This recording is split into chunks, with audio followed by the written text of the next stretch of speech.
Biru academy के इस YouTube channel पर आप सभी साथियों का स्वागत है। डियर, बात करेंगे सुप्रीम कोर्ट के फैसले के बाद एनसीटी ने एक बड़ा कदम उठाया है। सभी राज्यों को कहीं ना कहीं जो नोटिस है वो जारी कर दी गई है। पूरी तरीके से बात करेंगे बीएड अभ्यर्थियों का आखिरकार क्या कुछ होगा, एनसीटी ने पूरी तरीके से ऐलान कर दिया है। लेकिन आगे बढ़ने से पहले जितने लोग चैनल पर पहली बार विजिट कर रहे हैं, सब्सक्राइब करके बेल आइकन प्रेस कर लीजिए। डियर, आपकी स्क्रीन पर आज ही की डेट में ये रांची झारखंड से प्रकाशित न्यूज लगी हुई है। यहां पर कोर्ट के बाद एनसीटी ने कहा बीएड अभ्यर्थी कक्षा 1 से 5 के लिए योग्य नहीं है।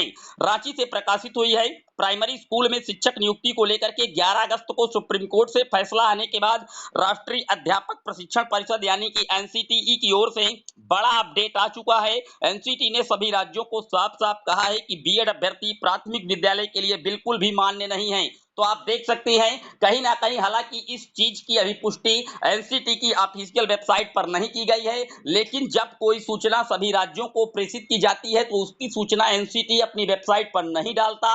हो सकता है कि सभी राज्यों को उसने लेटर के माध्यम से ये जानकारी मुहैया करा दी हो। एनसीटी के अध्यक्ष जो प्रेसिडेंट हैं, जब कोई बड़ी और सार्वजनिक सूचना आती है तो उसको एनसीटी अपनी वेबसाइट पर अपलोड करता है। तो इसकी सत्यता के लिए निश्चित तौर पर 1-2 दिन में स्पष्टीकरण आ जाएगा, लेकिन कहीं ना कहीं एनसीटी के लिए जो इतनी बड़ी खबर छापी गई है, निश्चित तौर पर इस खबर में पूरी तरीके से सत्यता होनी चाहिए। और एनसीटी ने अपने हाथ पूरी तरीके से पीछे खींच लिए हैं बीएड अभ्यर्थियों के अगेंस्ट, और माननीय सुप्रीम कोर्ट का जो फैसला है उसी पर जो अपनी मुहर है वो लगा दी है। आप देख सकते हैं सभी राज्यों को इसने नोटिस जो है जारी करके बता दिया है कि 1 से 5 तक की प्राथमिक शिक्षक भर्ती के लिए बीएड पूरी तरीके से इलीगल है और प्राथमिक के लिए उसके जो सारे रास्ते हैं वो फिलहाल बंद होते हैं। हालांकि इसी तरह का एक मैटर आप जानते हैं, बिहार की शिक्षक भर्ती में वहां की सरकार को माननीय सुप्रीम कोर्ट ने कहा है कि हम आशा करते हैं कि आप हमारे जजमेंट को फॉलो करेंगे। सुबह मैंने एक वीडियो बनाया था, अब उसमें बीएड के अभ्यर्थी बिहार की सरकार से ये मांग कर रहे हैं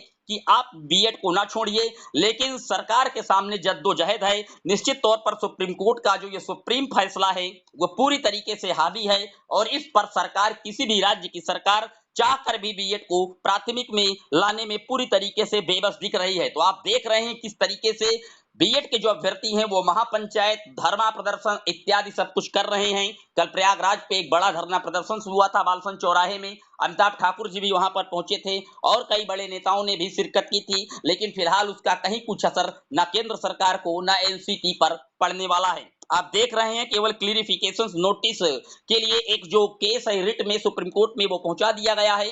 देवेश शर्मा जी ने भी रिट लगाई है और राजस्थान से कई साथियों ने भी रिट लगाई है क्लियरिफिकेशन के लिए। अब वो ये जानना चाहते हैं कि जो ये गजट रद्द हुआ है बीएड पीआरटी में आगे आने वाली भर्तियों में नहीं लिया जाएगा या जिन भर्तियों में सिलेक्ट हो चुका है उन पर भी खतरे के बादल हैं। तो पूरी तरीके से क्लियरिफिकेशन रिट लगा दी गई है। बहुत जल्द उसकी सुनवाइयां माननीय कोर्ट में होने वाली हैं और कोर्ट के द्वारा स्पष्ट ही हो जाएगा। लेकिन संकेत जो मिल रहे हैं, जो हमारे द्वारा जो इंफॉर्मेशन हमें प्राप्त हो रही है अंदरूनी, वो यही प्राप्त हो रही है कि गजट जब से लागू हुआ है तभी से रिजेक्ट माना जाएगा माननीय सुप्रीम कोर्ट के फाइनल डिसीजन के आधार पर।